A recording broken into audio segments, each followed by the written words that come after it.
তবে কি শেষ প্রস্তুতি নিয়েই ফেলল যুক্তরাষ্ট্র? এবার কি তাহলে ইরানে হামলা হচ্ছেই? কারণ ইতিমধ্যে ইরানের বিরুদ্ধে সরাসরি সামরিক শক্তি মাঠে নামাতে শুরু করেছে মার্কিন প্রেসিডেন্ট ডোনাল্ড ট্রাম্প।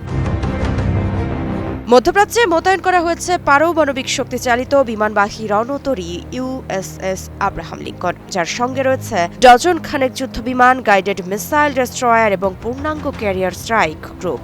একই সময়ে অঞ্চলে পাঠানো হচ্ছে F-15E স্ট্রাইক ঈগল যুদ্ধবিমান, যুক্ত হয়েছে ব্রিটিশ টাইফুন জেট, আর ঘোষণা এসেছে সেই ভয়ঙ্কর শুরুর। সংবাদ মাধ্যম দ্য গার্ডিয়ানের বরাতে জানা যায়, মধ্যপ্রাচ্যে চলমান উত্তেজনার মধ্যে বহুদিন ব্যাপী বিমান ও নৌসামরিক মহড়ার ঘোষণা দিয়েছে যুক্তরাষ্ট্র। সরকারি ভাষায় এটিকে বলা হচ্ছে রেডিনেস এক্সারসাইজ। কিন্তু বাস্তব প্রশ্ন এখন একটাই, এটি কি কেবল শক্তি প্রদর্শন, নাকি সম্ভাব্য সামরিক অভিযানের আগে নিজেদের আরও একবার প্রস্তুত করে নিচ্ছে মার্কিন বাহিনী?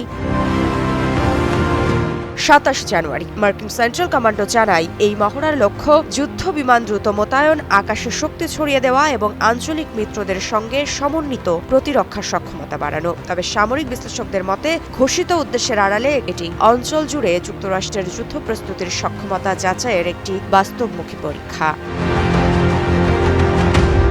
এই প্রেক্ষাপটে পারমাণবিক শক্তি চালিত বিমানবাহী রণতরী ইউএসএস আব্রাহাম লিঙ্কন মধ্যপ্রাচ্যে মোতায়েন করা হয়েছে। রণতরীটিতে ডজন খানেক যুদ্ধবিমান এবং প্রায় ৫,০০০ নৌসেনা রয়েছে। এর সঙ্গে রয়েছে গাইডেড মিসাইল ডেস্ট্রয়ার। একই সময়ে যুক্তরাষ্ট্র F-15E স্ট্রাইক ঈগল যুদ্ধবিমান স্কোয়াড্রন অঞ্চলে পাঠিয়েছে। যুক্তরাজ্য প্রতিরক্ষামূলক ভূমিকার কথা উল্লেখ করে মোতায়েন করেছে টাইফুন জেট।